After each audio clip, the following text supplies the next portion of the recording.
بنی اسرائیل کا واقعہ۔ السلام علیکم پیارے دوستو۔ یہودی ایک ایسی قوم ہے جنہوں نے دنیا میں اللہ تعالیٰ کی سب سے زیادہ نافرمانی کی اور دنیا میں ہی سب سے زیادہ عذاب پایا۔ آج کے اس ویڈیو میں ہم جانیں گے کہ یہودی جو ایک وقت میں اللہ تعالیٰ کی پسندیدہ قوم ہوا کرتی تھی، وہ ناپسندیدہ قوم کیسے بنی اور اللہ تعالیٰ نے انہیں کن کن انعام سے نواز رکھا تھا۔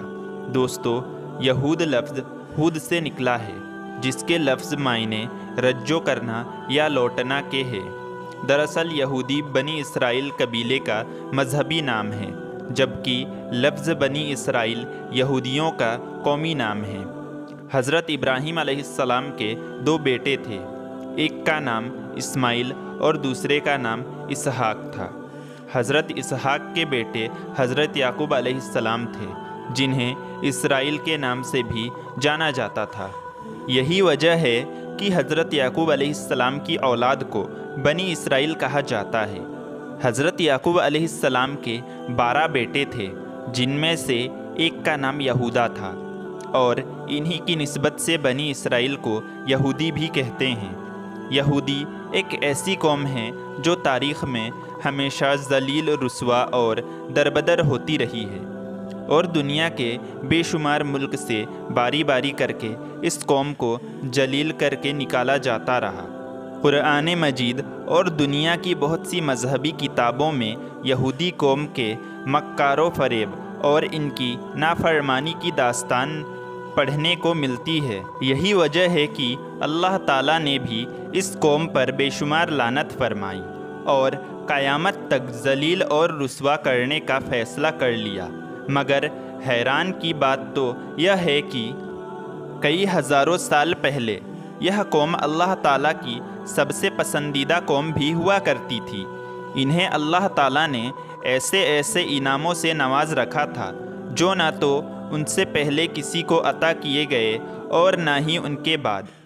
دنیا میں سب سے زیادہ جس قوم کی طرف سب سے زیادہ انبیاء کرام علیہ السلام معبود فرمائے گئے، وہ یہی قوم تھی۔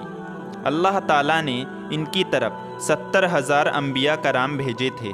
اللہ تعالیٰ نے بنی اسرائیل کو تمام قوموں پر فضیلت عطا کر رکھی تھی۔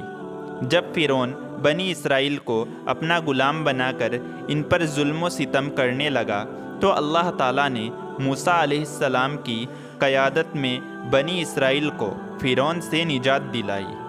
جب بنی اسرائیل موسیٰ علیہ السلام کے ساتھ روانہ ہوئے تو راستے میں سمندر آیا۔ اللہ تعالیٰ نے بنی اسرائیل کو راستہ دکھایا اور فرعون کو وہیں ڈبا دیا۔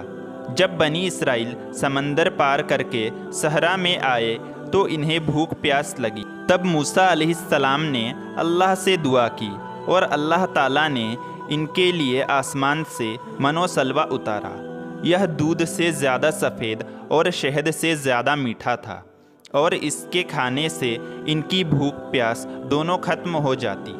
اس کے بعد اللہ تعالیٰ نے ان کے لیے زمین سے 12 چشمے بھی عطا کیے۔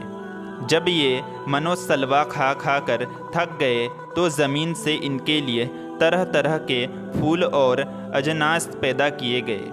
اس کے علاوہ گرم صحرا میں ان پر ٹھنڈا بادل بھی ہر وقت منڈراتا رہتا تھا۔ یہ عام بادلوں سے زیادہ سایہ کرتا تھا، اور قیامت کے روز بھی اسی بادل سے فرشتے نازل ہوں گے۔ مگر جب موسیٰ علیہ السلام اللہ تعالیٰ سے ہم کلام ہونے کے لیے 40 دن کے لیے کوہ طور پر گئے تو پیچھے سے بنی اسرائیل نے ایک بچھڑا بنا کر ان کی پوجا کرنی شروع کر دی۔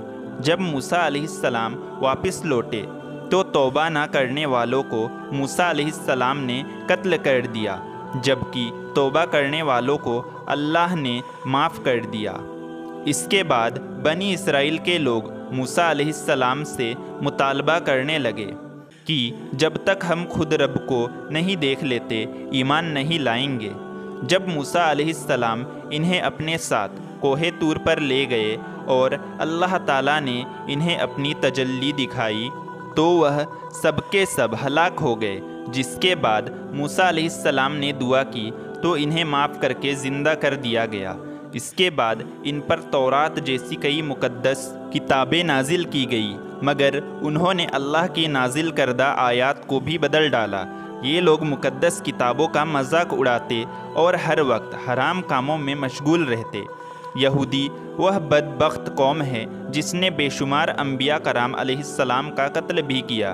انہوں نے حضرت عیسیٰ علیہ السلام کو بھی قتل کرنا چاہا، مگر اللہ تعالیٰ نے ان کو بچا کر زندہ آسمان پر اٹھا لیا۔ انہی بدبخت لوگوں نے زکریا علیہ السلام کو 2 ٹکڑوں میں چیر ڈالا تھا، جبکہ ایک نبی کو تو انہوں نے کنویں میں الٹا لٹکا دیا تھا۔